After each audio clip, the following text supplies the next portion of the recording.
everyone, Tess Thomas here from Clay County Historical and Arts Council. Welcome back to another episode of Let's Go to Jail. Today I have the distinct pleasure of introducing you to Davy Arch, who is a traditional Cherokee artist. Davy, thank you so much for being with us today. Thank you for having me. This is going to be fun. Yeah, I'm excited. Why don't you just start us out with your youth and when you were born or where, and we'll go through your life and share with us anything you'd like to. Alrighty. I was born in 1957 to Jean and John David Arch. They were my parents. Lloyd and Rachel Johnson were my mother's parents, and we lived with them until I was 10 years old in an extended family. And my dad's parents were Jess and Kelly Arch, and he was a fireman all my life there in Cherokee. Wow. And my grandpa Lloyd made liquor most of his life and then turned Baptist preacher. Oh, wow. And my father was a Baptist preacher. And I always teased Mom about driving him to preach. I said it was either preaching or drinking to put up with you, and he knew you wouldn't put up with drinking, so he went to preaching. So I was raised right. Right, you know? Absolutely. But, I grew up in that extended family. My grandmother was devout Southern Baptist, and no card playing, drinking, cussing, or nothing at her house. You had to mind your manners and toe the line. We lived right behind where the casino's at in Cherokee now, on a little subsistence farm. We had chickens, and we never had a milk cow, but my grandmother's brother and their uncle lived next door, and they always had livestock and a milk cow and horses. And where the casino's at now, we farmed with horse-drawn equipment when I was a little boy. So you had a lot of family really close to you then? Yeah, and I had 31st cousins that were always at the house. Oh, nice. And so I knew all my aunts awesome. and uncles and everybody. I'm the oldest of four, and my youngest brother's 10 years younger than I am. And by the time he was born, we'd moved into a modern house. We'd quit cooking with wood and quit heating with wood and quit using the outhouse and carrying water and stuff like that. So he never really experienced that lifestyle. So I was really fortunate to be right on the edge of that transition from the old way of living, you know, that had gone on for a couple hundred years really around Cherokee, to modern life. My brother next to him is 4 years younger, and then I had a sister in between the youngest brother and the brother next to me. And we all went to Cherokee school some, and then we went to public schools also. Did you? And they provided busing onto the reservation. And then when I was in the 4th grade, we moved to Waynesville and lived there for a few years. My dad took a job at a manufacturing plant, and so we moved to Waynesville. And that was great because, you know, it was a whole new culture, whole new... How far away is Waynesville? I'm not familiar. It's only about 20 miles from Cherokee, something like that. So we made the trip back and forth almost every day. Mom always came over and checked on her parents. And they'd moved from Cherokee up onto the farm where I live now. And Grandpa had about an 80-acre farm up on the mountains. And we raised a lot of corn and tobacco was the way most people made money. And my uncles logged for a living. My grandpa logged also for a living. That's a tough job. It was rough. And I can remember when they first got into it big time, they had a horse and logged with a horse. Really? And one of my cousins got out of high school and bought a log truck. And so they made it a had little a easier. bulldozer, you know, and so they would do house sites and that kind of thing. But I never did learn to run the equipment and stuff. I knew it'd be free labor on my end if I did. Right. So, but I would go to the mountains on the weekends and pull cable, you know, and help out. And I grew up around that lifestyle, and a lot of hardworking men, big men that were tough as pine knots, you know, and didn't put up with much. So it was good education. My grandfather was raised traditionally by his aunt and uncle. That was, in the past, that was the way a lot of children were brought up. The parents didn't have a whole lot to do with the upbringing of their own children. The aunts and uncles were a little less biased toward their nieces and nephews. I see. And even today, there a lot of people, you know, take in their nieces and nephews, and a lot of grandparents still raise their grandchildren, and that was kind of a traditional thing when I was growing up. I wish that was still the case. I would love to have my grandchildren close to me. I tell you, it's great, you know, and learned all kinds of stuff from my grandfather. Yeah. And I think they sent me with him a lot of times just to get me out of the house. And he was the babysitter, but he had me in the woods and on the creek bank, and I learned to hunt and fish and learned the mountains and the wood lure and how to use triangulation with the stars to, find out where I was at if I was back in the mountains. And so this was kind of the old school way of the Cherokees did things. Oh, that makes my heart warm. He had a name for everything, and sometimes I think he made up a few names, but a lot of them were translated. He'd translate from Cherokee to English, so I don't speak very good. So, he would, tell me what it was in English a lot of times. And when I was really young, Cherokee was like a carnival. It was a seasonal town. Craft shops would open in spring and close in fall. It was kind of Memorial Day to Labor Day was the big season. And there was no rules. Probably after World War II, the Blue Ridge Parkway and the Great Smoky Mountains National Park had been developed, and people started traveling to Cherokee, and entrepreneurs from other places came in and set up craft shops. And it was stereotypical, Western dress, and we called it chiefing. The guys would stand out in front of the craft shops wearing a war bonnet and plains clothing in an effort to lure the tourist into that shop. I see. And they'd have their pictures made with the tourists and stuff.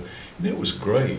I bet. These guys knew, that they were Cherokee, and this wasn't part of it, but they had a blast, They were all characters. And there was a sidewalk band on every corner when I was a boy, playing bluegrass and mountain music, and I was on a clogging team in elementary, and so the mountain culture was as big a part of my upbringing as the Cherokee culture was. Right.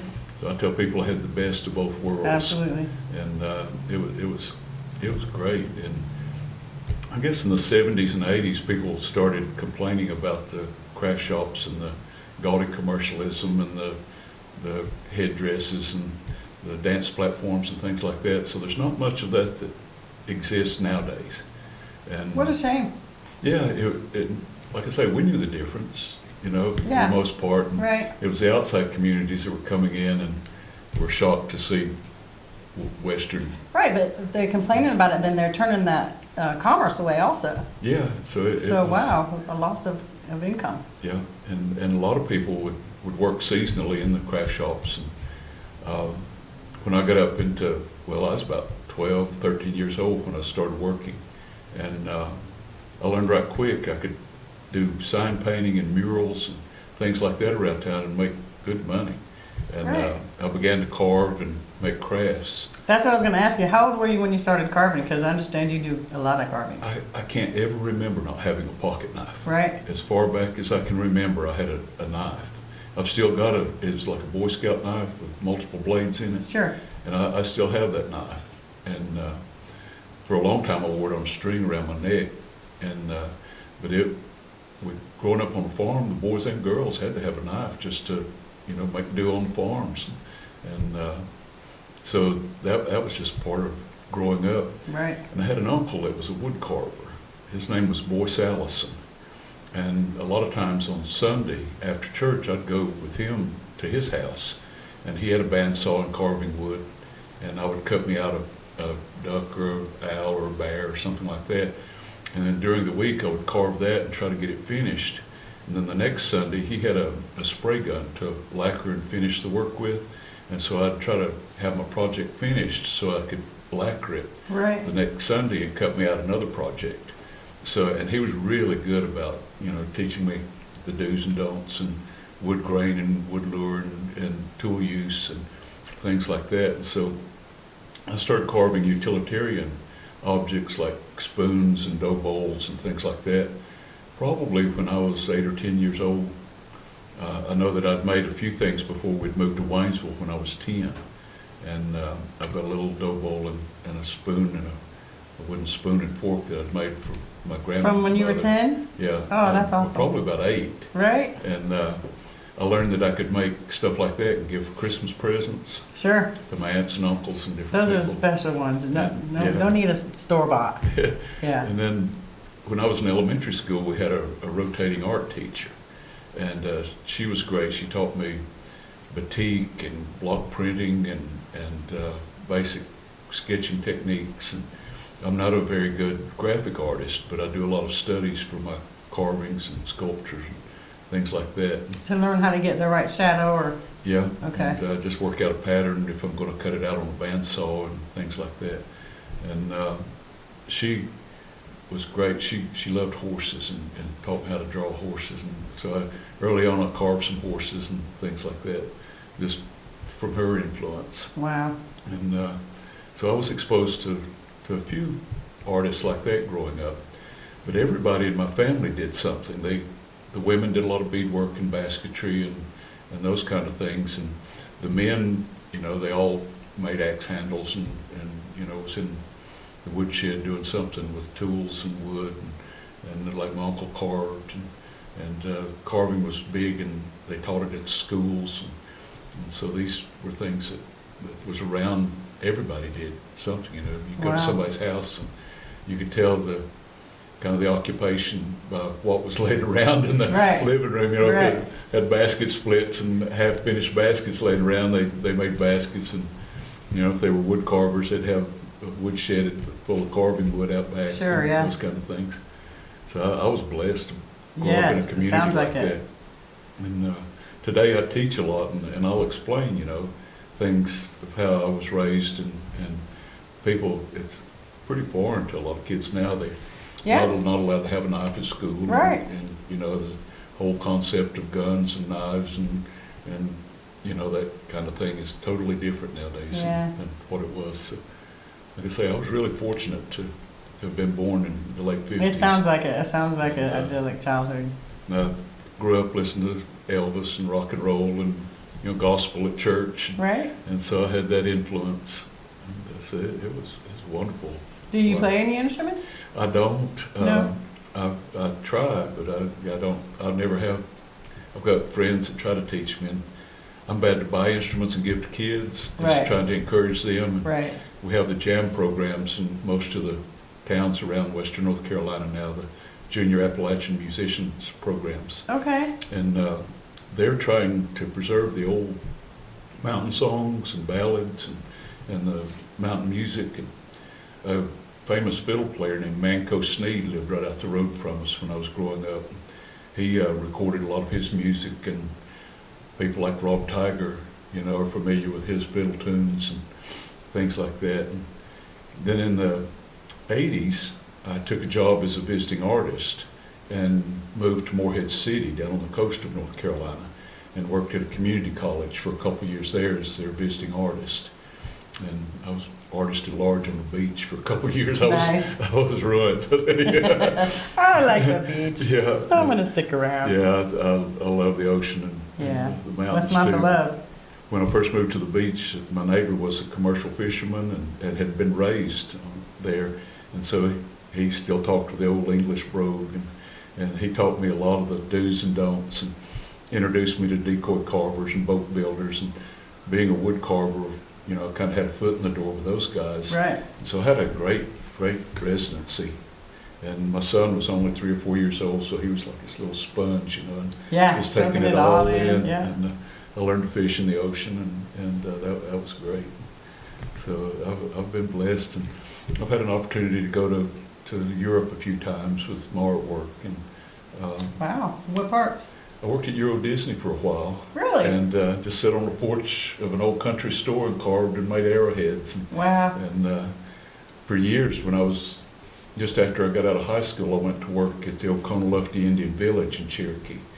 And a lot of the guys that had helped build the village were still working there, a lot of the old timers. And it was great because they wouldn't speak English to me. And they knew my family, and my mom and dad had worked there. And Mom claims that Dad proposed to her at the village at lunchtime one day. Really? So we've got kind of a history with the village. That's nice. And so I worked there for years and worked as an artist and a guide. And so Bob Reed was kind of my mentor. He taught me how to make arrowheads and blowgun darts, and a lot about the old school ways of doing things, and a lot about medicine. And Bob's still around. He's several years older than I am, but he's still, you know, getting around pretty good. But a lot of the people that I worked with are gone now. You know, the old basket makers and people like Hayes Lawsey that made blowguns. And those women were great because they was all the time telling me funny stories about things that would happen. And they like say knew the family and knew who I was and everything. I'd go around in the mornings and build fires for the women. Everybody kept a fire, and the women would give me one match, a big old kitchen match. And say, now we can tell what's going on at home if your fire don't burn the way it's supposed to. And so they'd tease me, you know, to let the match go out or didn't get my fire going. They'd say, you better go home and check on things, you know. Right? Oh, wow. And, you know, just. I want to back up a second and ask you, you said making arrowheads. So did you use a special kind of stone for that, or can you use any stone, or is it? Well, here we use a lot of quartzite. Okay. And that's native to southern Appalachians. In Tennessee, there's some true flint, and in Dover, Tennessee, there's a brown chert.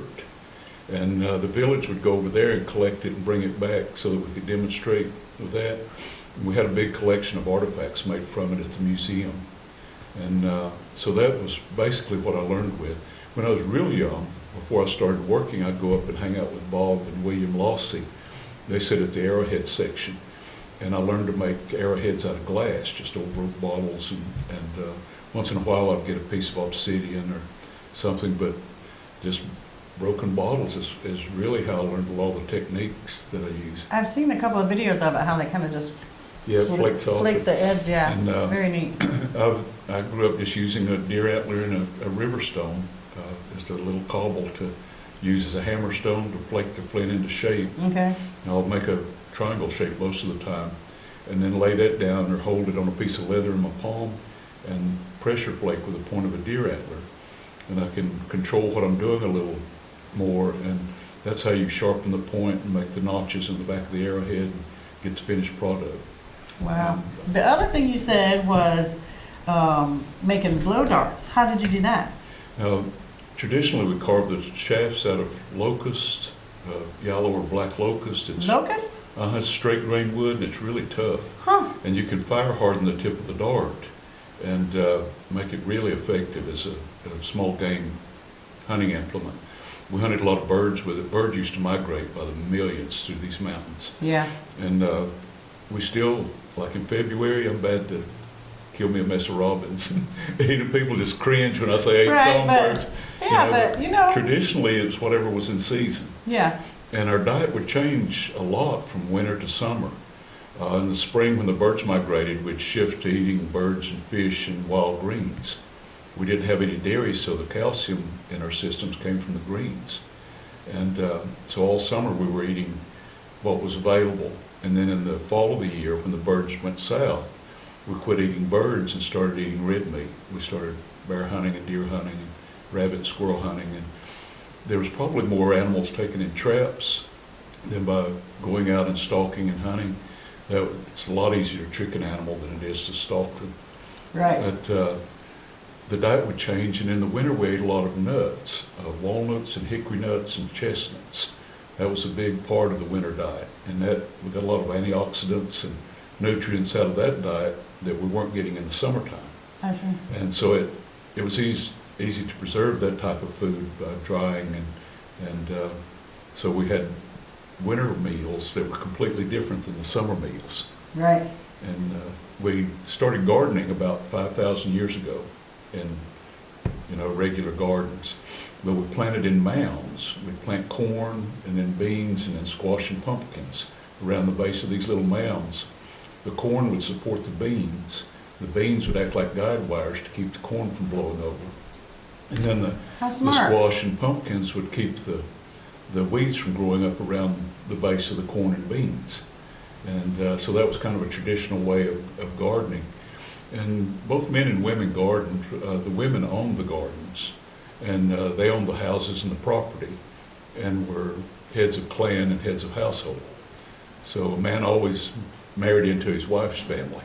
And so some of our communities are named after the clans, because the clan would start to dominate the population in communities, because the women never moved. and their daughters, granddaughters, and great-granddaughters would all be living in the same neighborhood. So we have Birdtown, Painttown, and Wolftown. They were named after those clans because that was the dominant population in those villages. I see. And it was the hierarchy of the social order in our culture. And it was all from maternal. Yep. And it's matrilineal. The men were always chiefs, and the peace chief was born into it and stayed peace chief his entire life. The war chief was always elected by the warriors, and they had both in each village. And one was in control in peace times, and the other was in control during war times. And the peace chief took care of the council house fire and had a group of young people that were attendants to him, and they never let the fire go out in the council house. And in the new fire ceremony, they'd put the fire out except for a few coals and clean out the hearth and rekindle that fire with 7 sacred woods. And once they got the fire started back in the council house, the women at the same time would clean out their hearths at home. And they would come to the door of the council house and get new fire from that sacred fire and take that back and start their cook fires with that. And that united the whole community with that ceremony. That's fantastic. What are the 7, what are the 7 sacred woods? Can you tell us? Let's see if I can remember them. It was sycamore and redbud, holly, post oak, locust,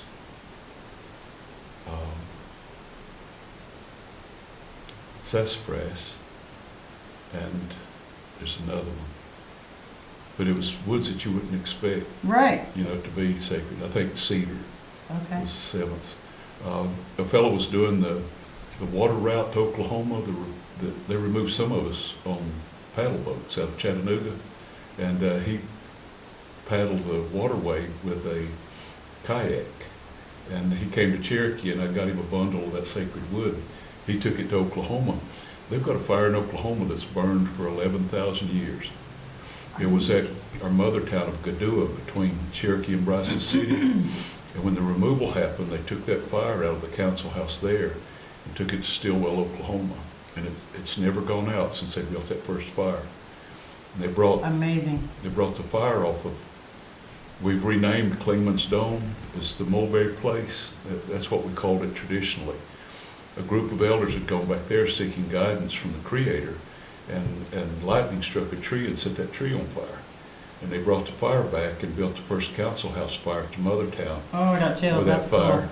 Very cool. And it may be older than that, but we've radiocarbon dated charcoal out of the council house that's 11,000 years old. Amazing. So it's at least that old, Yeah. if not 15,000 years old. Right. And so fire was a really important part of the ceremonies and the culture, and fire and water, all the elements really. Sure. And directions were very symbolic. We believe in 7 directions.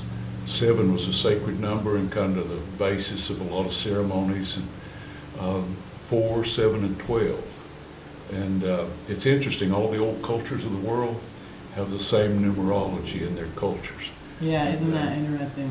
Dad was a Baptist preacher, and he paralleled a lot of the old culture to the Old Testament.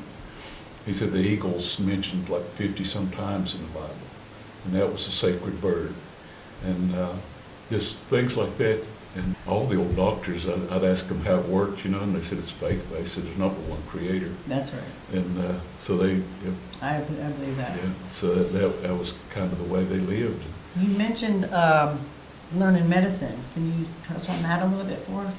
There's herb medicine that's kind of general information, and we have general practitioners, and most people are born into it, both men and women. And if you're going to be what I call a conjurman or one of the doctors that work with supernatural medicine, you're born into that. And the doctors will go to the pregnant woman, take her through ceremonies, and then they'll take the child through ceremonies after it's born, and raise them and educate them in the way of the medicine. It's gender-specific medicine that's never talked about between the genders. And there's medicine you can only talk about at night after dark, and medicine you can only talk about in the daylight. And this was really important with some of the formulas and prayers that went with the medicine, even the herbs. And there's several stories about, disrespect to the medicine and what happens. A woman was condemned to roam these mountains forever as a panther because she disguised herself as a panther and tried to sneak up on the doctors. Her husband was a young doctor, and he'd go meet with the doctors and talk about nighttime medicine. And she snuck out behind him and disguised herself with a panther skin. Trying to learn the secrets? Trying to figure out what they were doing. She's kind of a busybody, they said. Mm-hmm. And the old doctors knew. They have like a sixth sense, right. And so they called her and told her because of her disrespect that she would have to roam these mountains for eternity as a panther. And Grandpa called it a wampus cat. Now, I've heard that term used by mountain people and by Cherokees. Yeah. And it's a supernatural beast in the mountains. And which is similar to like a black panther, or yeah. So there's stories like that about the medicine. And I think a lot of the women's medicine had to do with women's cycles and that kind of stuff. And the men were excluded from that entirely. And some people were general practitioners, and then we had specialists. And so, if you were a doctor, I might come to you and present you with a gift. Today, coffee is a good gift to take to a doctor. Tobacco was the gift in the past. And you just go and you don't even say anything. A lot of times you just, present the gift, and if the doctor accepts it, you understand that they're willing to work with you. Okay. And so if they're willing to work with you, you explain what's going on, and then if they can help you, they will. If not, they might refer you to a specialist. Okay. And so it works kind of like modern medicine in a Sure, lot of ways. right. And a lot of it's gone underground today because people want to write books and make movies and make money off of it. Right.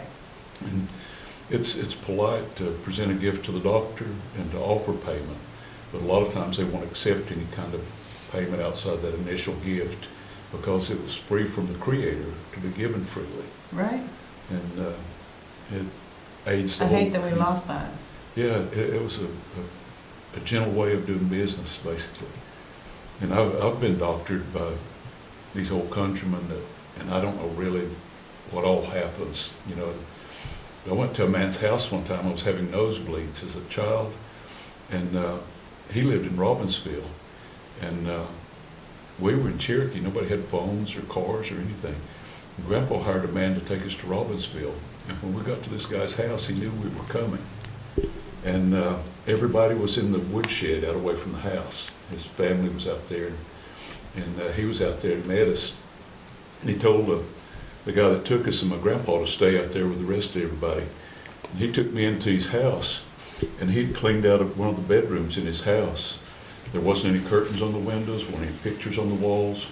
There wasn't anything in that room but 2 chairs and a glass of water sitting in the middle of the room. And he set me down in front of him, and he'd sing for a while, and he'd talk for a while, and once in a while he'd take a sip of water and just blow a mist over me. And I was like 6 or 7 years old. Seemed like we was in there forever. And when he got finished, he took me out and told Grandpa that when he got home to shoot a bullet where he could get the bullet back, and to crease it with an axe and crimp it on a string like a fishing sinker and tie it around my neck close enough that I couldn't slide it off my head. And he said, have me wear that until the string broke. And I think the bullet represented killing my problem. Okay.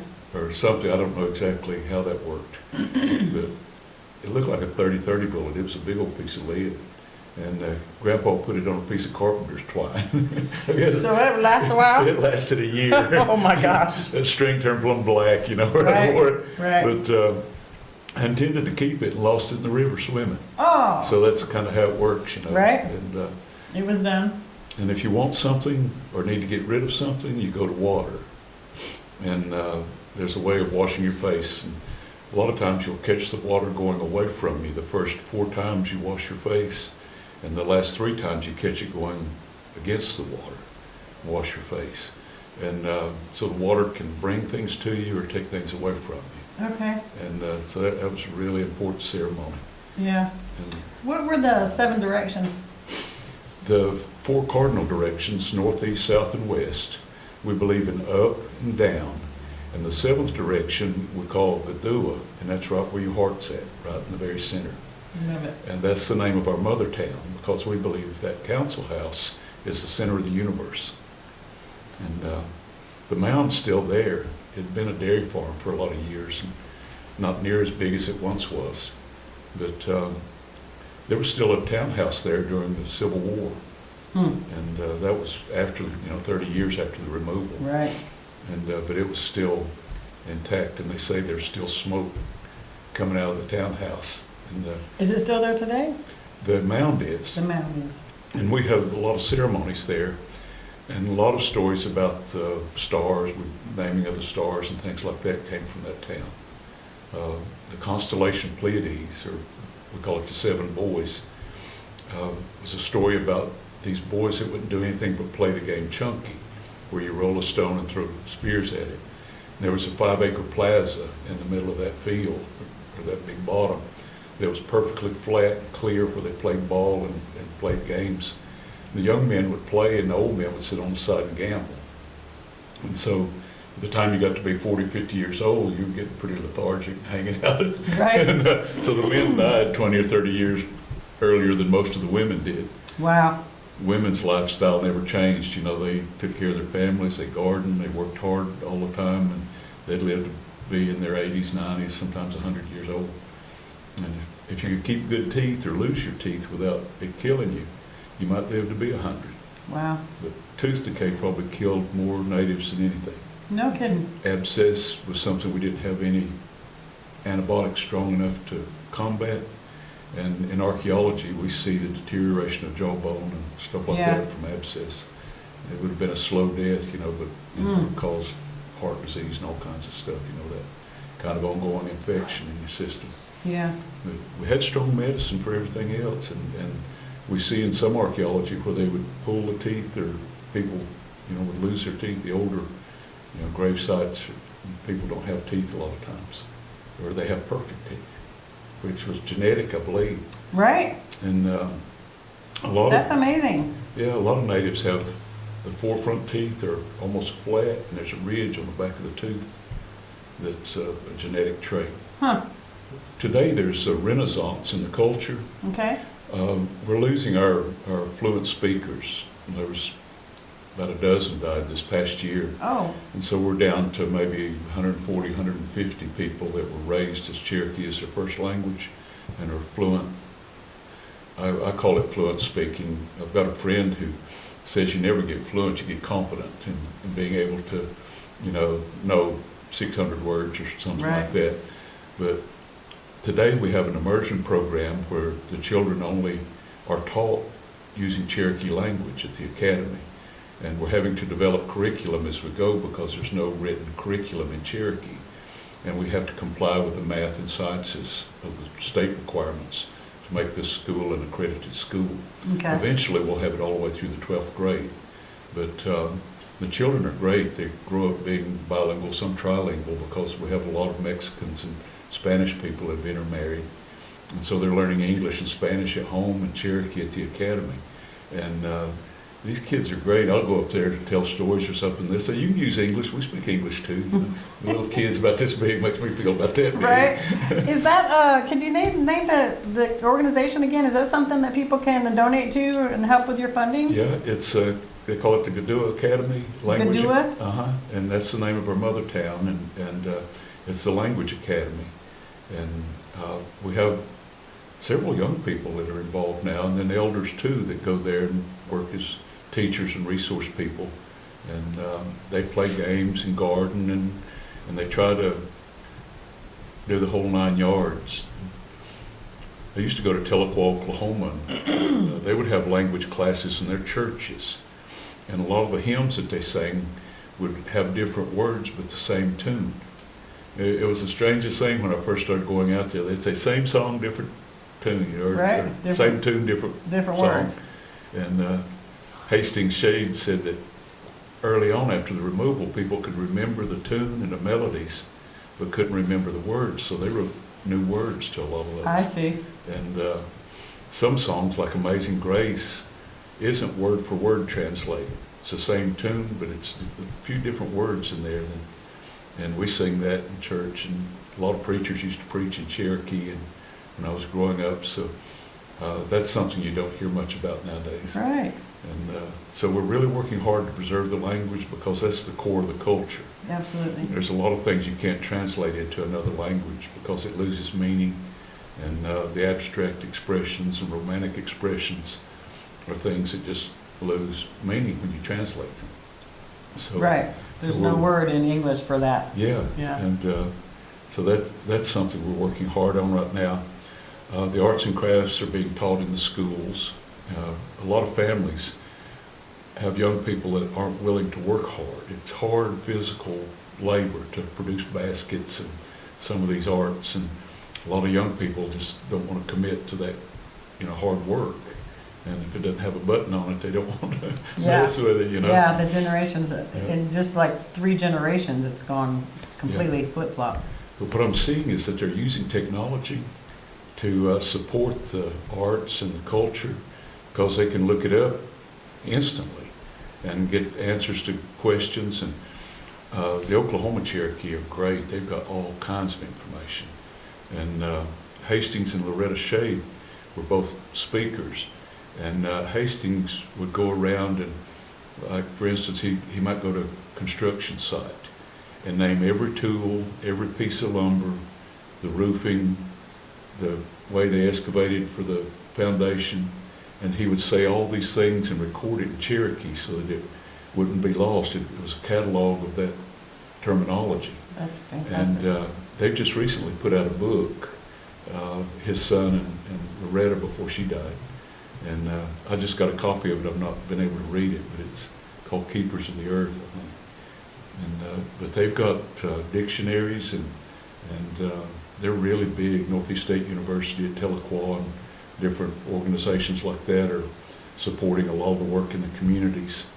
And so we're using them kind of as a lead to do a lot of things in Cherokee now. And so I'm really optimistic about our future. And I believe our young people are going to take up the cause. And I'm so grateful. it's okay to be Native nowadays. Yeah. And so there's not the animosity and prejudices that were around even when I was growing up. And so people are proud of who they are again. And sports is still big in the community. That in the past it was always big, and gambling was a tradition in our culture, so the casino was a natural. Right. My dad was a Baptist preacher and never accepted a penny of the gambling money or anything. My mom sold him the land where they built it. Oh. Right? So she understood the shot in the arm that income would provide for. And we do have a lot of programs like the Academy that's supported by some of that kind of money. And so we're using it in a lot of good ways. And we would have never been able to have some of the programming without that kind of extra income. Sure. We still rely on the government for a lot of grants, and we have our own hospital, which has always been a benefit in Cherokee. A lot of tribes are on reservations and on tribal land don't have their own health facilities, and so they're having to go off their land, to get health care in other places. So we've always had the Indian Health Care Service, and the Cherokee Hospital has been there since the boarding school days. And the boarding school was interesting. My grandparents hated it. My grandfather couldn't speak English by the time he got to school, so he said the first year was rough. Okay. He said the Cherokee disciplinarians and matrons were the worst because they were focused on assimilation, and they wanted the children to assimilate into mainstream and make a living, in the modern world. And so they didn't have a very good time at school, and it only went to the 8th grade when they were in school. Mom was born in '33, and she and all of her siblings went to the boarding school, but my oldest uncle lived in town with my great-great-uncle and his wife, and he rode a horse back and forth to school, so he used it as a day school. And so he didn't have to live there like most of the students did. But my mother loved it. So the other ones had to stay, they stayed there 24/7? Yep. I see. And they'd go home in the summer, during summer break. Right. But they had to stay there the rest of the year. And that was most people. There was a few like my uncle that lived close enough to, ride back and forth on a horse or wagon or something. But he said there was he said the kids that had to stay there was waiting on him to fight every morning. He said, To fight? yeah, he said they hated having to stay there because he got to go home in the evenings, you know. So he said that was rough. But Mom said she was working all day on the farm, but you know, carrying water and wood and stuff like that, and just doing chores and things. And she said at school she didn't have to work but half a day. And she said she always liked to work in the laundry or the bakery. She said in the winter the bakery was always warm and the laundry was always warm. And at the bakery you always had plenty to eat. Right. And so that was her favorite jobs at school. That was your mom? Yeah. Mm-hmm. And they had their own livestock barns and raised their own gardens, and it was self-supporting school basically. And there was a whole culture around like the livestock and the farming and things like that that were taught through the school, and a lot of them were bringing those skills from home into school too. And so Mom said she only went to school half a day and worked half a day, and she became a nurse. Really?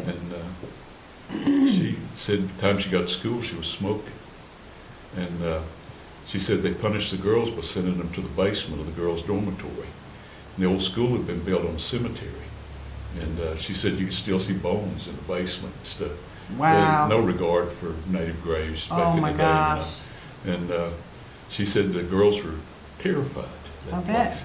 But she said that's where she hid her cigarettes. So she's trying to stay in trouble so she could be punished to go smoke. Yeah, I want to take a smoke break. What can I do to get downstairs? Yeah. So she and a friend of hers kind of worked the system. Yeah. And a friend of the family's was a custodian at school, and Granny would give him money and he'd buy Mom cigarettes and get to her at school. We raised about, I never smoked or chewed or anything, you know, but everybody in my family did. Yeah. You know, it was just a part of the culture. You walk in, the house I was raised in didn't have a ceiling, it was just exposed rafters up to the peak of the roof. And when you went in, smoke would be hanging about head level in the house. Really? Everybody would be sitting around smoking. There's a cloud above you. Yeah, and so it was just part of, everywhere you went was like that. I can remember my grandmother's house, or her sister's house. They smoked Pall Mall cigarettes, and she boiled the coffee over every morning. So her house smelled like Pall Mall cigarettes and scorched coffee. Oh, no. I can remember that just like I was walking in her house Right, today. you can still smell it. So I was exposed to all that different kinds of information growing up and stuff. And today, I do programs for different organizations around town, just like we're doing, question answering, and just tell Lifeway stories. And sometimes I'll interject a traditional story, kind of like the Panther story I told a while ago, things like that. And I'm bad to just ramble and whatever comes to mind. You do these often? Like, do you have upcoming ones? Yeah, next month we have an organization called The Right Path, where young people can get involved, and it's set up to expose them to different aspects of the culture. And a lot of them already are working jobs around town or maybe going to college. And they're usually older students, that have gotten out of high school. And so this is a way of interjecting information that they can use.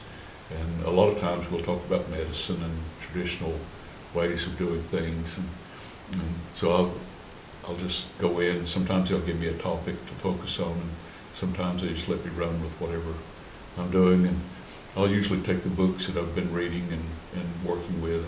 I'm bad to buy books and give them to people, and that's something that without the people that have researched and written the books and done the documentaries, a lot of that information would be gone. Right. Because a lot of Cherokees aren't doing that. We're beginning to. And I'm wanting to work with Foxfire and get their techniques for interviewing with some young people so that they can go to their grandparents and parents and sit down and do what we're doing, just record this information for posterity. Yeah. And 1,000 times over, I've wished that I had a way to record stuff. You could go in the house and sit around and listen, but you couldn't talk when I was a kid. Right. And if it was pretty weather, you was outside. If it was raining, you got to come on porch. Right. Yeah. But you didn't. Get outside. You didn't hang out inside with the adults. Right. Yeah. Same here. Yeah. my grandmother was great. She taught us how to sew and cook and everything early on. She said, there'll be a time when you're the only one there, and you'll need to do this for yourself. Mm-hmm. And so that's the way she was raised, and she passed a lot of that on to everybody. There was always a bunch of cousins, and we lived with them. So Right. so that was great. And I learned how to sew on an old treadle sewing machine. I still have the machine. Really? But she never taught me to load the bobbin. I think she was afraid I'd bend the machinery or something. It's pretty delicate. And we had a neighbor just out the road, another relative really, Pokey Sneed, who had been born deaf, but she'd gone to school to learn how to talk. And she took, I couldn't understand a lot of what she was saying, but she and my grandmother would talk just like we're talking. And she was an amazing seamstress. And she and my grandmother made all of our clothes when we were growing up. We'd just take a Sears catalog and pick out what we wanted. And they'd make it for us. And she'd make it from a picture? So I had tailor-made clothes. Wow.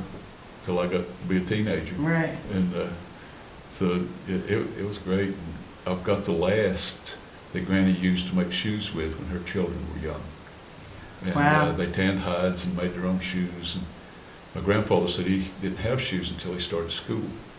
He said in the wintertime they would strip up toe sacks and make like mucklucks, bind their feet if they were going out in the snow or hunting or something like that. And he said the first pair of shoes he ever owned he got when he was at school. And he said, School age, like 5 or 6? Yeah. Yeah. About 5 or 6 years old when he went into the first grade. He said a lot of the guys, he said, couldn't wait to get out of class and go take their shoes off. Right. He said, things hurt your feet. The stories like that, I wish I'd recorded, because my grandpa loved Uncle Remus. Yeah. And that's how he'd sit around at night and tell us Uncle Remus stories and stuff like that. We lived right next to the road. There was a gravel road, it's called Stillwell Branch, right behind the casino. And the road was literally like from here to the wall from the end of the porch. There was a trail between the house and the bank that went up into the road. And people passing could hear and see what was going on in the house. Grandpa had a big voice. One time he was telling us about Brer Rabbit getting stuck in the tar baby. And he was hollering, "Turn me loose, you're killing me," just going on crazy like that. Somebody heard it? This woman passing by heard it. She went over to the local grocery store and told them they better call the law. Granny had Grandpa down over there about to kill him. Oh, no. Didn't realize he was just entertaining the kids. Yeah, tell a story. So, That's great. yeah, I had a great childhood. And, so, I see a lot of young people are really interested in learning and doing. And like I said earlier, there's a renaissance going on, Yeah, and it's I'm really coming back. optimistic about our future. Davy, what can you tell us about these Klan masks? The masks are kind of a 20th century innovation to represent our clans. The first set of Klan masks were made by a man named June Welch and were commissioned by our tribal council to be displayed in the council house, and they're still on display there today. And traditionally, way back, we had a lot of masks that were used in ceremonies, but we didn't have masks that represented the clans specifically.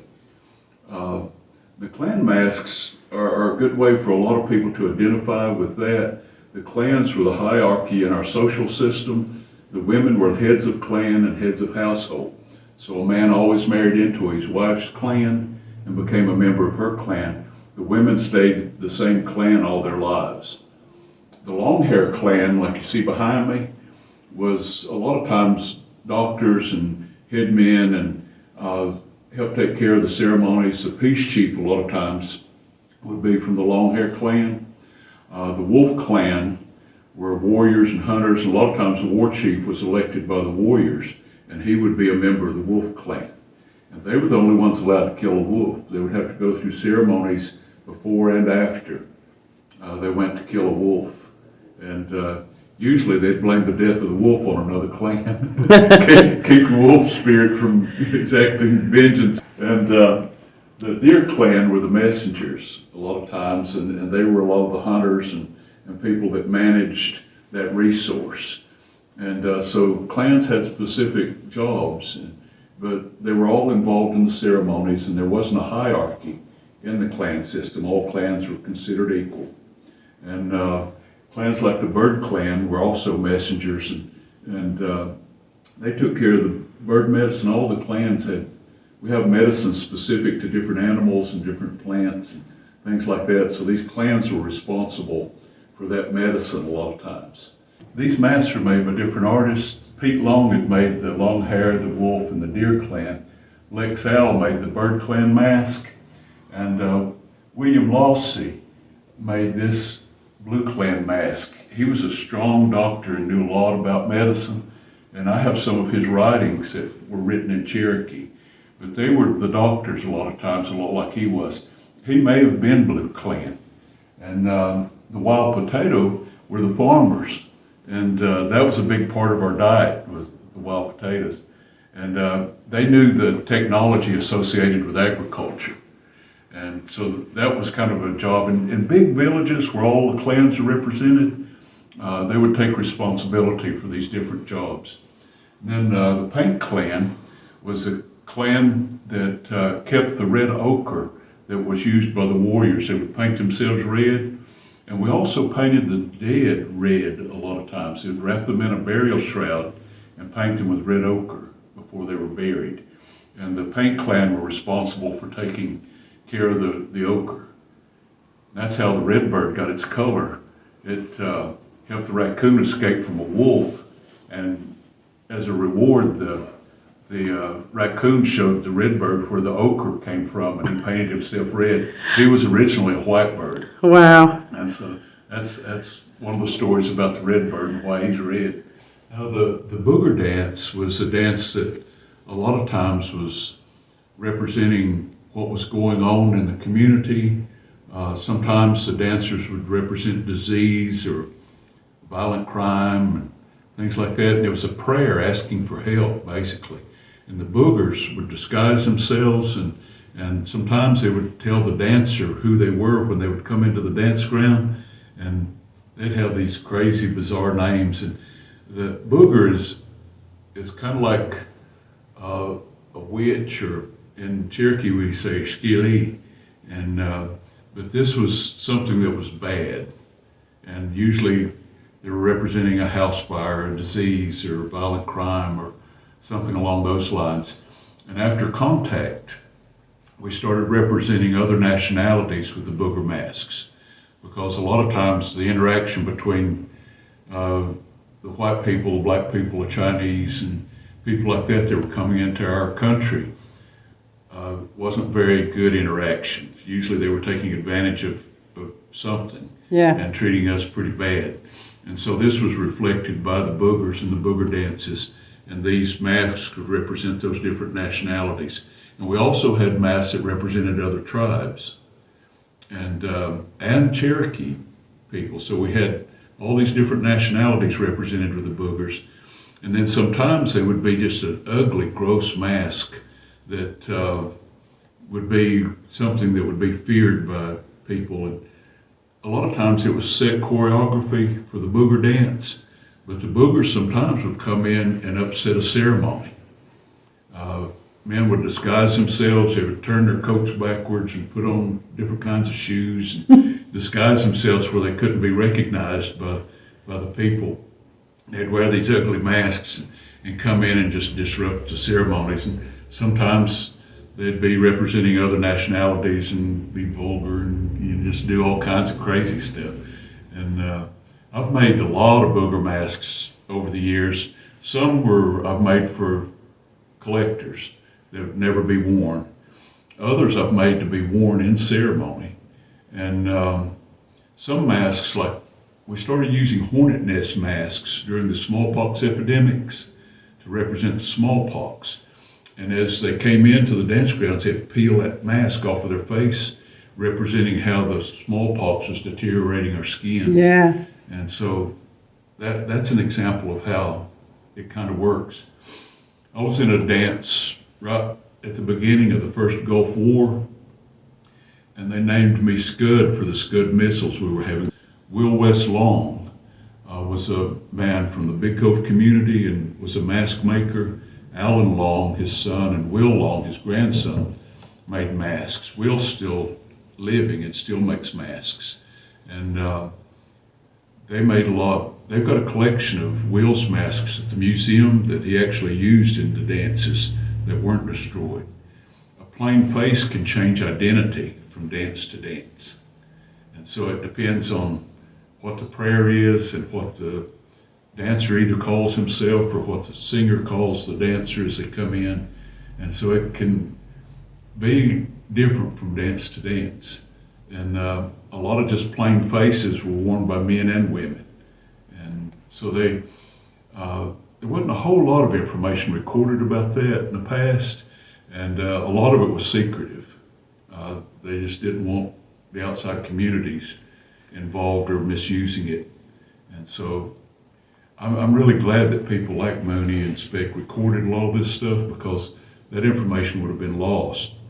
Because there was a time, especially my parents' generation, where assimilation was the big thing. Christianity was the dominant religion, and they didn't take part in the ceremonies or the dances or anything. So it really, what was left went underground and became something that's not really done for the public. We demonstrate our social dances for the public, and you'll see a bear dance and a buffalo dance and groundhog dance. And these are social dances where we would get together on the dance grounds, and men and women took part in these dances and had fun. And so there was a lot of lightheartedness associated with the ceremonies. They were prayers and thanksgiving for the resource. But some of the real serious stuff, like the booger dances, were done in secrecy and in the backwoods and places where nobody ever knew about it. And fire was important. Usually there was a fire associated with the ceremony, and that was a convenient way to get rid of the mask and the problem when they got through with the ceremony. Wow. Was this stickball one of the ways you guys had fun? It was a way to have fun, and it was a practice for war. We call it the little brother of war. Wow. And it's like a wrestling match with sticks. And it is rough, and you don't wear any protective clothing, just a pair of shorts, and you better tie them on so somebody won't tear them off of you during the ball game. And the captains would usually wear a star or some kind of mark on their shorts, and so there were positions on the field that different men would take, kind of like you have positions in football or basketball. You know, they were forwards, but then the captains would kind of lead the teams. And each community had a team when I was growing up, and it was bragging rights basically to win the ball game and be the toughest team. And you play the game until one team or the other scores 12 points. And it's played with rackets like the ones you see here that are usually made out of hickory. And a lot of the old guys had rackets that were 3 feet long and had a big basket large as your hand on the end of it. And they're made out of a long piece of hickory that's folded over, and then they'd use rawhide to lace the cup of the racket. It's a game that a lot of different tribes played in different variations, and it's what the modern day game of lacrosse originated from. Oh. And so it's stickball is basically Cherokee lacrosse. Right. And we still have ball teams, and they will have a doctor and go through ceremonies before and after the game. A lot of times we'll go to water, and the doctor, the old guys knew which team was going to win. They had pegs that they would drive in the ground. One would sit on one side of the field, one on the other. They had 12 pegs, and as their team scored, they'd drive one of those pegs up in front of them, make a semicircle, and whoever scored 12 would win. And you score by taking a small deerskin ball stuffed with human hair through 2 uprights at the end of the field like goalposts. And it's decided on by the captains at the beginning whether or not you can use your sticks for weapons and throw them. You're usually allowed to hit your opponent, but you have to hold the stick in both hands. You can't club it with one hand. And a lot of teams don't like to allow throwing, because if a person's running away from you, you can throw the stick and trip them. Oh. And things like that. And a lot of times nowadays the games don't last very long, but in the past games would last for a couple days sometimes. And they would sleep on the ball field when it got too dark to see and resume the game the next morning. Wow. And the players drank what they called a black drink, and it had yopon in it, and which is a stimulant. And so this is what the ball players would be given by the doctors during the ball game to revive them. And at the beginning of the game, you're matched up with an opponent. And if you have a grievance with somebody, that's where you take care of it. It's on the ball field. And you leave it on the ball field. And that way you're not creating feuds and conflict in the community. Right. And the men and women both played in the past. But in the late 1800s, early 1900s, the women began to fight on the field and disrespect the game. And so the tribal council banned the women from playing. Well, not long ago, a group of women approached council and got permission to start playing again. They started the same thing. They started fighting on the ball field and taking the fights to the community. Oh, no. And so we banned it again. Wow. Women don't play anymore because of the disrespect to the game. But there was a lot of medicine associated with it. The men and the women would camp, sometimes for 7 days before a ball game. The doctor would make medicine and work on the ball players. And I know a man who was standing, the doctor stood him up beside the river, had the whole team facing the river, and he was behind them. And he was using the water in a ceremony. And this man turned around and looked at the doctor, and immediately they took him off the team. Because he looked at the doctor? Yep. Oh, He wow. turned away from the water. Oh, And so they made this medicine to go with the ball teams. A friend of mine that used to work at the Oconaluftee Indian Village with me, a woman named Lula Rattler, we called her Nicey, had married June Welch, the man that made the set of masks for the council house. And he was on the Birdtown stickball team. And they just got married and they were camping. The women camped away from the men and they can't associate with one another. She snuck off down and saw June and broke the medicine. uh-oh. And they knew it. You know, the doctor and the ball players knew it. She said, I about got him killed. He said nobody would help him the next day. They probably blamed Nicey and June Darn it. for breaking the medicine. So it's still rough, but Wolftown's got a good team. Birdtown's still got a good team. Big Cove has their own team. And there are a lot of young men. We have an old man's game, you know, the old guys like me that want to get out and still play. And, you know, the game might last an hour nowadays, but in the past they talk about having 200 or 300 players on each team.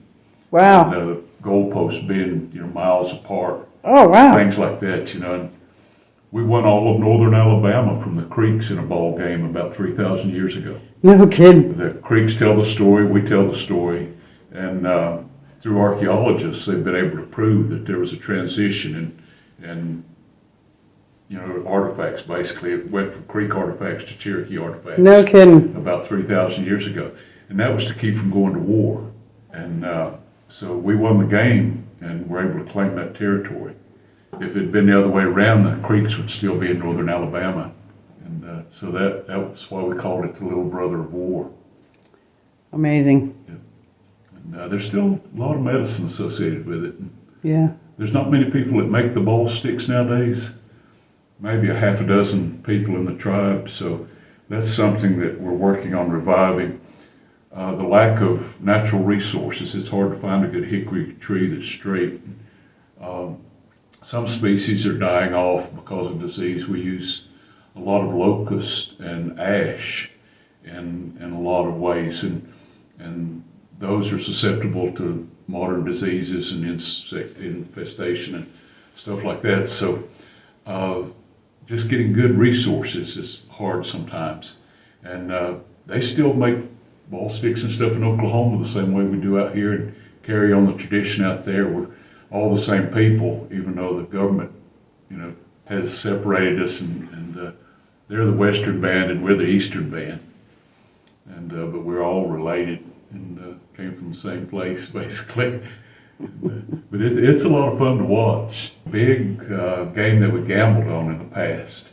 And a lot of times the men and women would bring all kinds of stuff to the ball games and just pile it on a big blanket or sheet at the end of the ball field. Canned goods, livestock, clothes, just pocket knives, sometimes money, not much money, was put in that, but the winning team got the spoils, got to divide up all that everybody had brought. And there'd be fights on the sidelines. My grandmother said one of the worst fights she ever saw were two women fighting at a ball game. Our women were never chiefs, but they had a council of women that decided punishment for criminals and gave advice to the chiefs. And they claimed you didn't want to get on their bad side or they'd have the warriors throw you off the cliff somewhere. Ooh. So there wasn't any crime. We existed for thousands of years without a police force. Wow. And it was all to do with that women's council. The moccasins that are on display here are traditional Cherokee moccasins. We call them pucker toes. They're made out of a single piece of deer skin, and the toe is brought to the center in the front, and a cord or a piece of leather is sewn in a zigzag in the holes.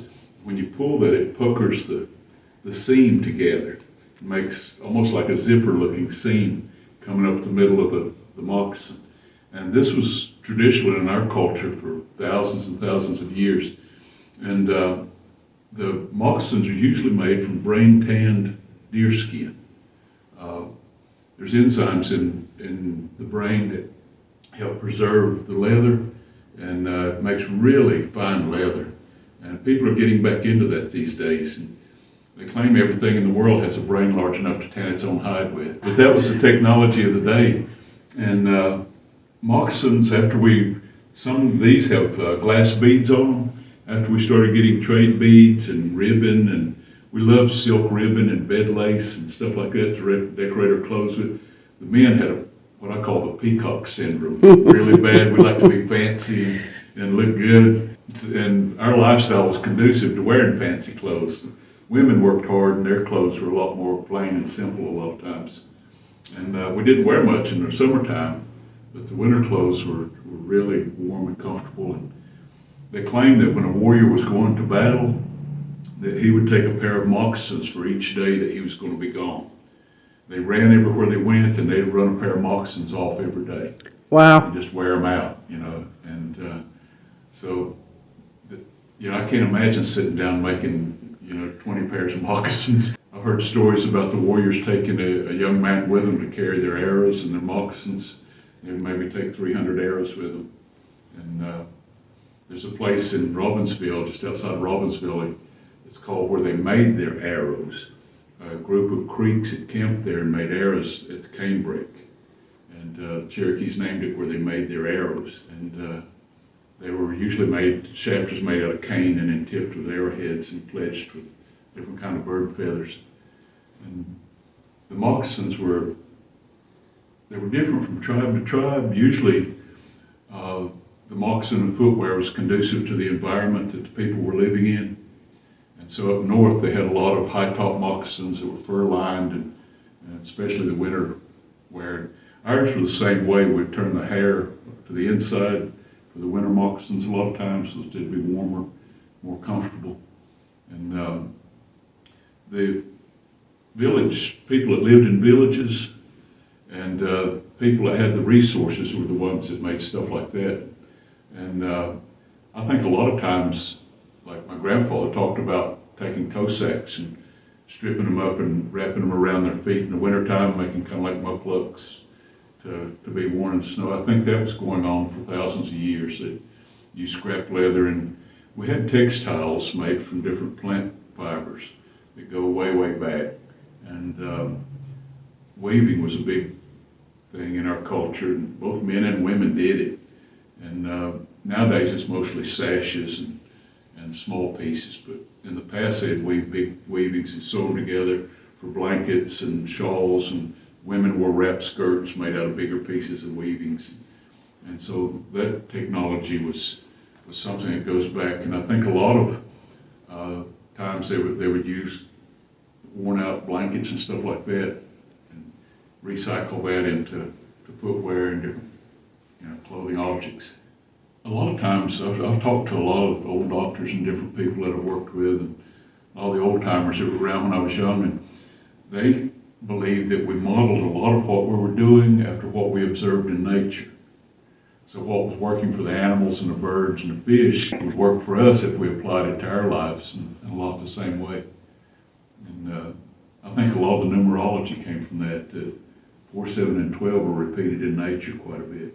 The number of leaves on a plant, the number of feathers in an eagle's tail, and just different ways that, different things that we observed in nature.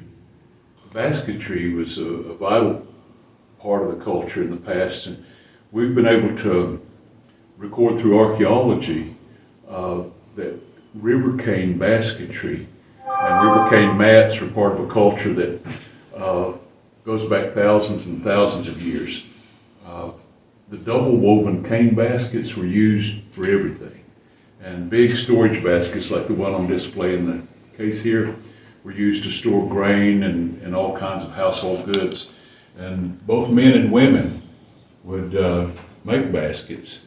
It turned into kind of a woman's thing, probably after contact, and it became fashionable for a lot of women in society to collect Cherokee, they called them chests. It would be a big double woven basket with a lid on it, and they'd make like a hope chest out of these big cane baskets.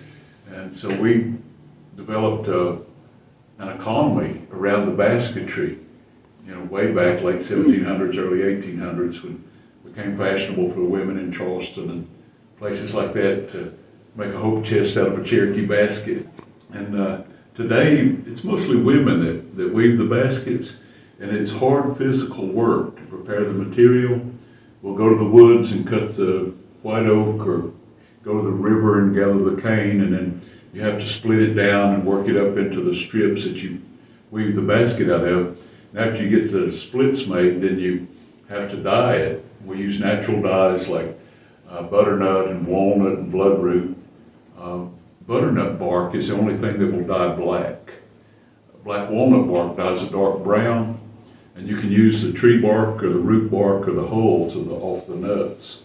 And bloodroot will dye an orange color, and yellow root it'll dye yellow. And those are basically the 4 basic dyes that we used. Some people down out of the mountains used indigo, and so there were other things that were used. And other tribes used other dye materials for their basketry. And it was really to accentuate the different geometric patterns in the baskets. And a lot of times the patterns had names and meanings that related to the culture. For instance, after contact, we started burying in coffins, and they developed a pattern that's called a man in a coffin.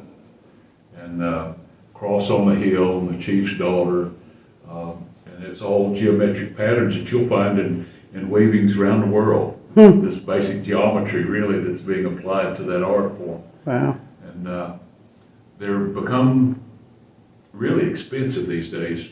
Collectors are gathering up the old baskets, and there's not many people producing high quality basketry anymore. And so it's something that is an art form that has gained status in the art world and the tribe. And I collect baskets. And I've paid a lot of money for some of the ones that I have. A lot of my friends shop on eBay and stuff like that, and people that have collected back in the 20th century will have children or grandchildren that don't know what they've got. They want to just liquidate the What a shame. collections and things like that. A cousin of mine went to Raleigh the other day and brought back a carload of baskets that came out of a collection like that. He found out about it online somehow, called the people, and he picked out some of the ones he wanted and came by the house and told me he was going to go get them. And I said, why don't you take some more money and get the rest of them? So it had several in there by people who are gone now that I worked with at the Indian Village. And so they're just, these treasures to me. I remember one basket in particular. I remember Helen Smith making that basket in about 1978. Oh. I remember watching her build that basket. Oh, wow. And it still had a tag on it. She'd got $100 for it. It's a big double woven cane basket. And it had a $200 tag on it. So the merchant had doubled the price. That's kind of a rule of thumb. They'll mark up everything 100%. When you sell an object to a craft shop, if I sold it for 10, they'd mark it up to 20. And we know that, we know that they've got to pay their light bill, and it's a resource to us to have somebody that we can move our work with. I see. But, that basket today is, $1,500 basket. Wow. And, and to know Helen and to have seen her make that basket makes it, I wouldn't sell it Priceless. for anything. It's priceless to Absolutely. me. And she's gone, and she was somehow related to us. She was a Bradley, and all my family were Bradleys. Granny's grandpa had 5 wives. He was a Bradley, Van Daly Bradley. A cousin of mine asked me about him one time. He said, I know he outlived all these wives. He said, but I never have heard what they died from. I said, I know. He said, what? I said, the first 4 all died from eating poison mushrooms. I said, and his 5th wife died from a cracked head. She wouldn't eat her mushrooms. He said, I thought you were telling me the truth. I think his last wife died during the flu pandemic, the Spanish flu. She probably succumbed to that. But childbirth was a killer in the days gone by. There's no modern medicine, and people were having children at home, and if anything went wrong, sometimes it was the mother and child. So I think that might have happened to one of his wives. And his brother Zadok had several wives too, so we're related to every Bradley in this part of the world. Wow. Shows you again the importance of getting your history down and listening to those stories from your elders and at least writing them down if you can't get them on video. Yeah. I've got a few old pictures, and a couple of them have got the names written on the back of them, but without that I wouldn't even know who they were. And I know that somebody told me when I was growing up, but I didn't pay any attention. Yeah. And the older we get, the more important it is. it really is. Yeah. And so what you're doing is great. I love, get involved. Well, we appreciate you taking so much time out of your day and coming in and explaining everything to us. You've got some great It's stuff. such a treasure. And the artifacts, were made by a lot of contemporary artists that you have on display, like the baskets and the masks and things like that. But the old artifacts are a good way to show the culture through the ages. We've been here 15,000 years. And through archaeology, we can tell what was going on at the time. Oh, yeah. John Henry and Louise Maney had the Big Meat Pottery Shop in Cherokee, and they produced a lot of these. Yeah. John Henry would build a form, and then Louise would decorate them and polish them out. A lot of these are designed to represent bark on the pot. Yeah. And this represents the 7 clans. Each clan would have a stem, and they would smoke from the same pipe. A lot of them, early ones, were made out of stone, and they also had a 4-direction pipe. They just had 4 stems. And the doctors and the chiefs would smoke out of that. And the purpose of the pipe wasn't really to represent the clans or anything, it was to make smoke. That smoke conveyed the prayers from people here to the Creator, because it always rose. And so there was a lot of symbolism associated with different things like this. And we carved pipes out of stone and made them out of wood and made them out of clay. But about 4,000 years ago, maybe a little earlier, pottery and the bow and arrow hit the scene. And pots like you have on display here were pretty common because they were used to cook in, and they were rounded on the bottom, and they would nestle them into a bed of coals and then turn the pot so that the heat from the fire would come through the wall of the pot. And they would continually turn that pot as they were cooking in it. And they would develop a seasoning on the inside of the pot. The more the pot was used, the better piece of cookware, kind of like a cast iron pot. And a lot of them had little handles on the side, but most times they were made like the one in the middle here without any handles. And they'd have a flared rim, and a lot of times the rim would be reinforced. And we can tell by pottery shards and things like that how they were made and what the clay was made from. And I call it grog, the mixture that was added to the clay when the pot was being made. Objects that we used to eat out of and serve in had real fine crushed sand or burnt shells mixed in with that clay, and it was tougher. You could ding it and it wouldn't break and stuff.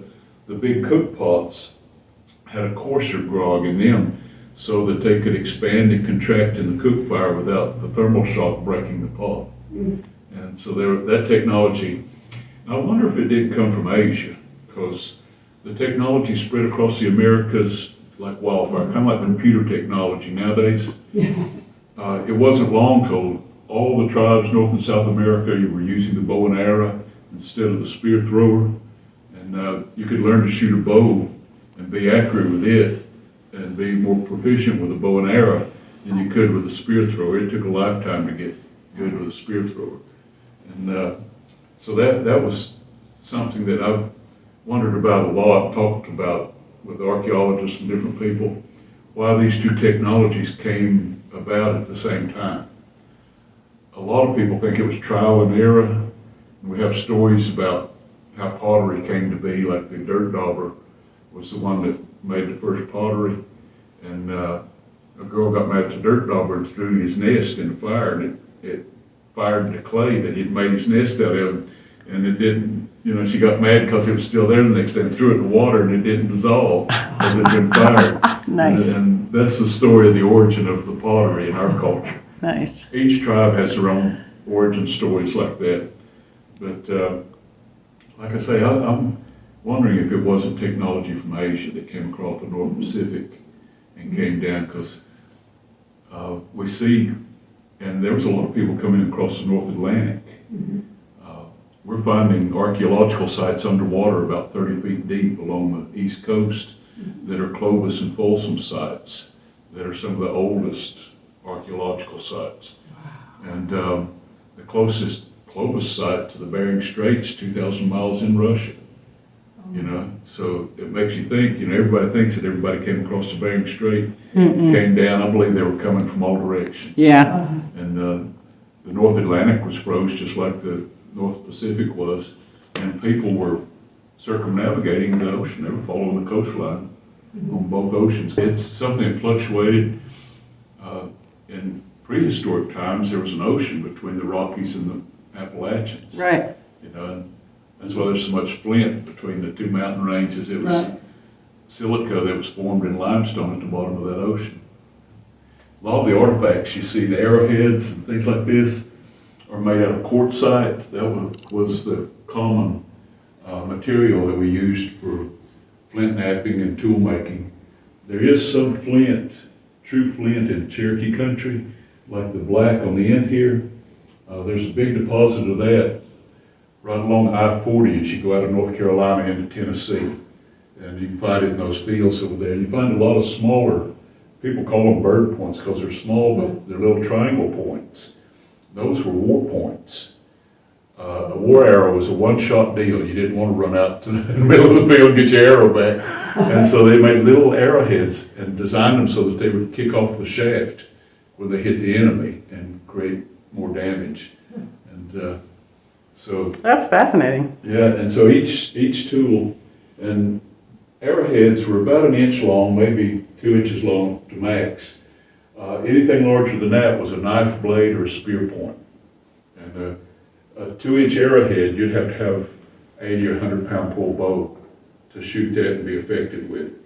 And smaller arrowheads could be used on a 35 to 50-pound pull bow. And that was the basic bow of the day that was used for hunting. And we hunted small game, large game, and everything with a bow and arrow. It's fascinating. I make arrowheads, and so it's fascinating to me to see the old ones. And a lot of them are pretty crude. And I believe that the technology would be perfected by a few people in the village, and they would trade as they got older for what they needed that they couldn't get on their own. And so they would be trading their work for food and for other products. And the art form would go to the top. They'd be perfect. They'd be some of the best. And then all of a sudden in the same village it'd go out the bottom. And they'd have to start all over, like through trial and error, trying to build it back up. I use today the same tools. We have hammer stones, little river stone cobbles that I use to chip the flint, and then just use the point of a deer antler to flake off the small pieces and sharpen the point and make the notches at the back and get the finished product.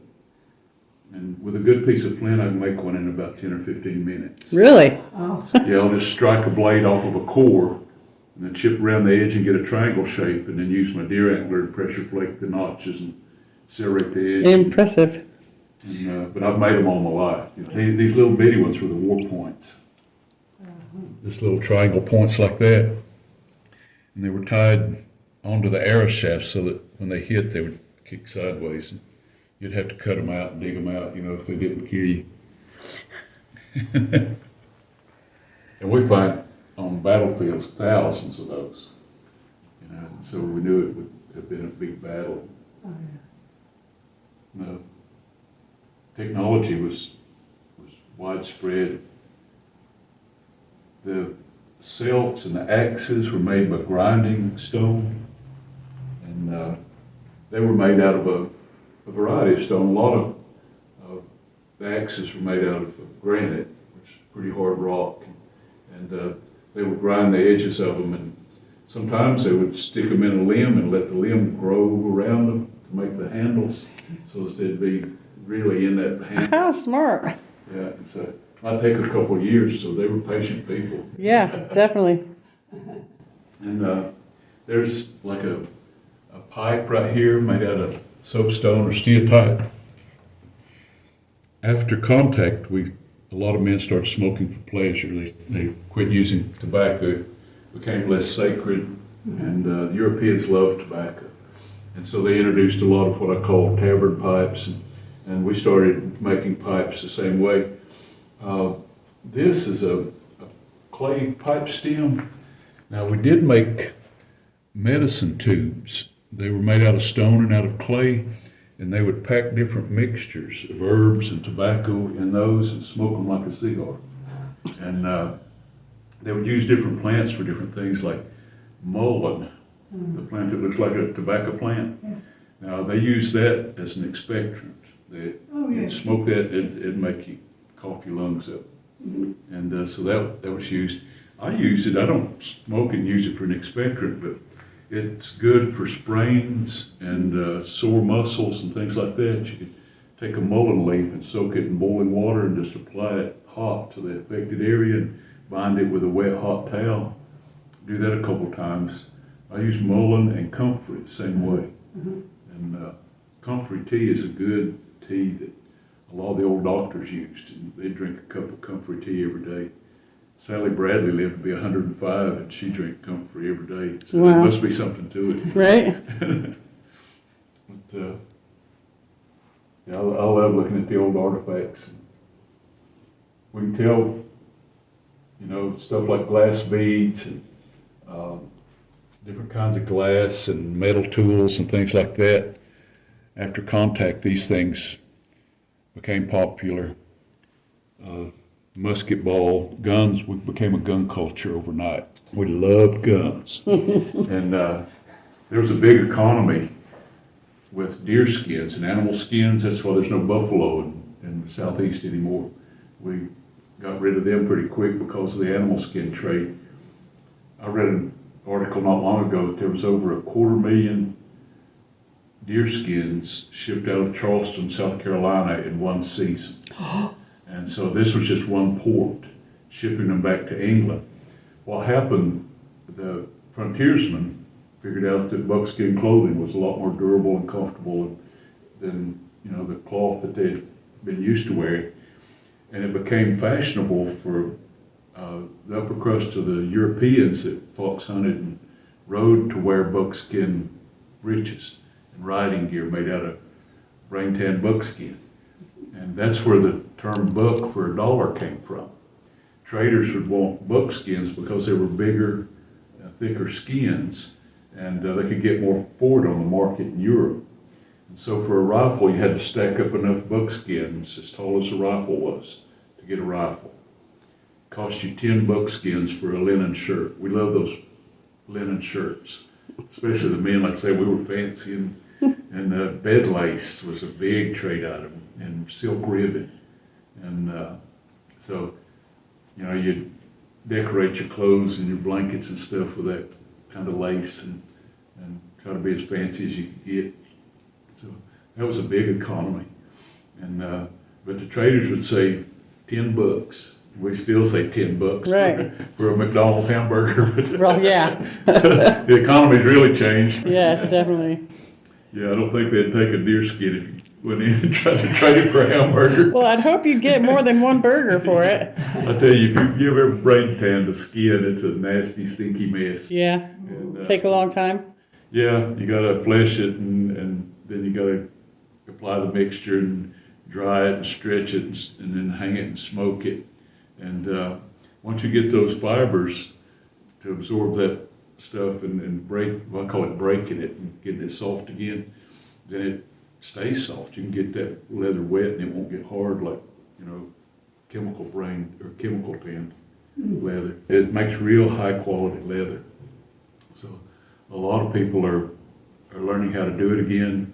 A lot of anthropologists and people that get into Aboriginal studies at colleges and stuff will experiment and learn how to do that. And some of them that get good at it, make a lot of money at it nowadays. A good brain tanned elk hide costs you $1,000 or more. Good deer skin. It takes 2 deer skins to make a shirt. So, a couple brain tanned deer skins are worth a lot of money. Right? That's an expensive shirt. Yeah, and but they last forever. Forever, yeah. And, so it's interesting to see how the economy's changed over the years. Once we got guns and learned how to make gunpowder, and we had sulfur and saltpeter and charcoal right here available to us, so we learned the chemistry and the recipes, and we could mine soft metals and make our own bullets and things like that. So there was a huge trade with those kind of materials, but the people that were back in the mountains made their own, basically. Some of the old Cherokees that were gunsmiths, there was a man named Squirrel that made guns during the Civil War. His guns are worth $250,000 a piece now if you can find one. Wow. And he stamped an image of a squirrel on the barrel of his guns. Modern gun makers, I know gun makers that get $40,000, $50,000 for a flintlock, a modern one that they've just made.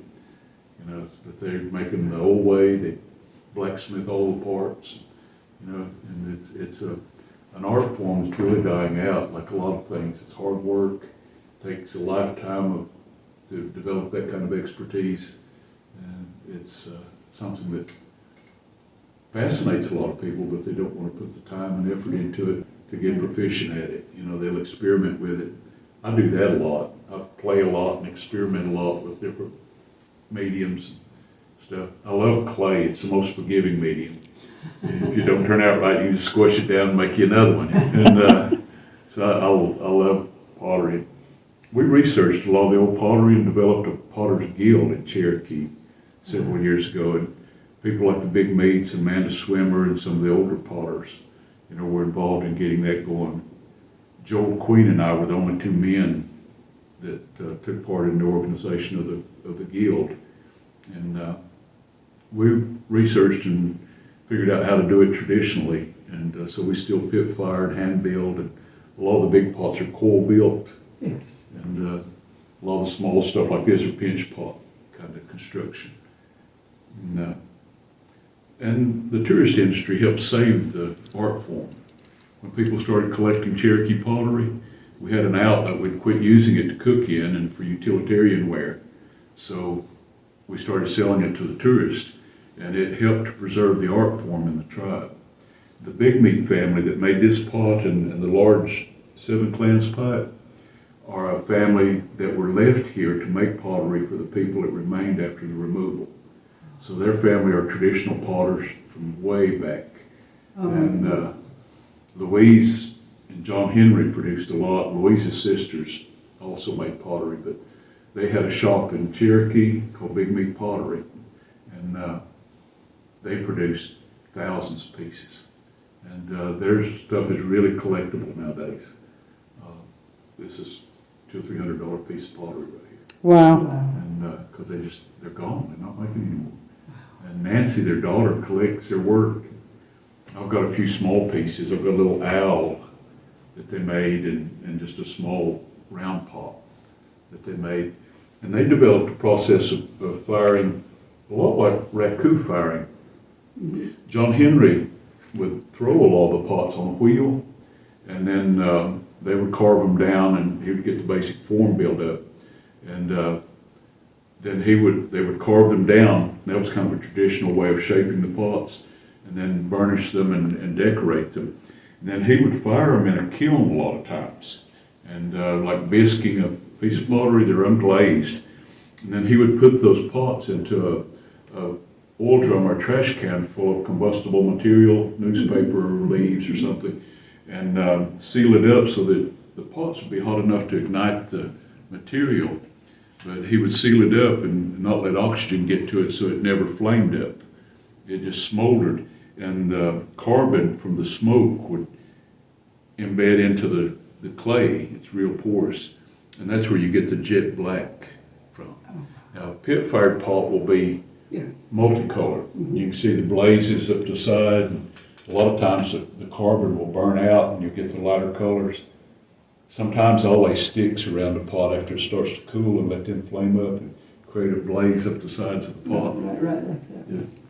And we decorated in the past, we decorated with what I call slip. We'd make a slurry out of different colored clay and paint that on in patterns on the pot. And sometimes I'll put a patch kind of on the pot in a shape and then wash it off after I fire the pot, and it'll leave a light colored impression on the pot. So there was techniques like that that were used, thousands of years ago. Neat. The same way we do nowadays. And it's hard to pit fire without busting your pots. You gotta really pay attention. You gotta have it on dry ground. Sometimes I'll build a fire on a piece of tin or something to keep the pottery from soaking water out of the ground. So I've had the bottom of my pots blow off just from the ground being too wet where I'm firing. A little bit of breeze, something like that, different variables that, you can't control will cause your pottery to crack and pop. Once, if you got a bunch in the fire and one pops, it'll cause a chain reaction, sound like popcorn. Oh, no. And then you just kind of wilt because you Right. put all that work in. Ah. But Joel Queen and Shirley Oswald she's gone now, but she was from Robbinsville. They kind of perfected the techniques. And Joel, anything he touches turns to artwork. He's incredible potter and carves stone and wood. He can do anything. And he's got a little gallery right outside of Cherokee and still produces quite a bit. But he's like the rest of us. We artists are bad to, experiment and play, and I'll go from one medium to the next. When I used to support my family with my artwork, about every 2 hours I would shift from one medium to another, and it would bring my creativity back up. I wouldn't be as dangerous to myself with my tools and wouldn't, be apt to break something or damage something. I'd shift completely, like from a mask to making arrowheads or to pottery or to weaving or, just completely different thought process, different way of doing things. And I'd work at night a lot after everybody went to bed, so I'd have some solitude. And it was great. I produced a lot. It's been 40 years ago. My son will be 40 this year. So when he was young, I'd work about every night, sometimes way up to 1 or 2 o'clock in the morning. Do you have any kind of store that you sell any of your product? I don't produce like I used to, but I market some of the masks that I make to Qualla Arts and Crafts. It's a cooperative of the artists in Cherokee, and you have to be juried in. You submit work, and the board of directors has to pass it. And if it passes the board's critique, then the entire membership gets to vote on it. And so you're voted in. Once you become a member, then you can sell your work to the Qualla Gallery. And we get a dividend back off of it. They mark everything up 100% like all the other shops, but we get a dividend back off of the resale. And it's the only ones that do that in town. And it's the oldest Native American cooperative in the country. So we've been used as an example for other tribes to start cooperatives. And it's a great shop, and we've got a permanent collection there. And I've got about a half a dozen pieces of work, mostly masks, in the permanent collection, and several of them I made when I was working at Euro Disney in Paris, which is unique, you know, that I made them while I was in Europe. So we've got them in the permanent collection, but a lot of the stuff are objects that were made by people that are gone now. And so it's great. And we've got a timeline around the top of the wall in that permanent collection gallery of the history of the co-op. It's right in the middle of town, right in front of the museum. Okay. And it's just right across the street from our museum. And it's like a museum with everything for sale. Yeah. Yeah, that you can actually purchase them. Yeah, so that's where I market most of my work, and then I sell to individuals, and I give a lot of stuff away nowadays. You know, I'll be doing somebody that I know can't afford it will get to admire it, and I'll just take it home with you. Aw, that's a good heart. I used to sell to a doctor. He's got the largest collection of Cherokee artwork in the world. His name's Mike Abrams. He was a medical doctor. And on his honeymoon, he collected a carved bear that Amanda Crow, who was teaching at the high school at the time, had made. Yeah. And it created a fascination. He began to collect Cherokee artwork. And he had a gallery and museum in Cherokee for a while. I think most of his collection's in Chattanooga now, but he and his wife still teach at Western Carolina University. And when he had his shop, I would sell to him quite a bit. But I love him. He's read everything that's ever been printed, and he got this photographic memory. He worked a lot with William Lossy that made this mask. Yeah. On the old formulas and medicine and stuff. And so if I have a question I need answered, I'll call Doc Abrams. He usually can refer me to some literature, answer the question right there. I love him, man. Please visit our website at clayhistoryartsnc.org. And I'd like to remind you that we are in the middle of a photography contest at Prince Plus on 69 South. You can take your print to them and they will mat it and frame it for you. And in lieu of an entry fee, you just pay them for that service. It's about $15. We have some new exhibits coming up in the museum this summer, so we really want to invite you to come see that. We're turning 50, the museum is, and so stay tuned for some details on that. We'll get that advertised as soon as we get everything ironed out. I want to thank you, Davy, for joining us today and telling us all about this Cherokee history. I really, really enjoyed speaking with you today, and thank you so much for coming. Thank you. It's been fun. Yeah. Okay, thanks for going to jail with us, and we'll see you at the next one. See ya.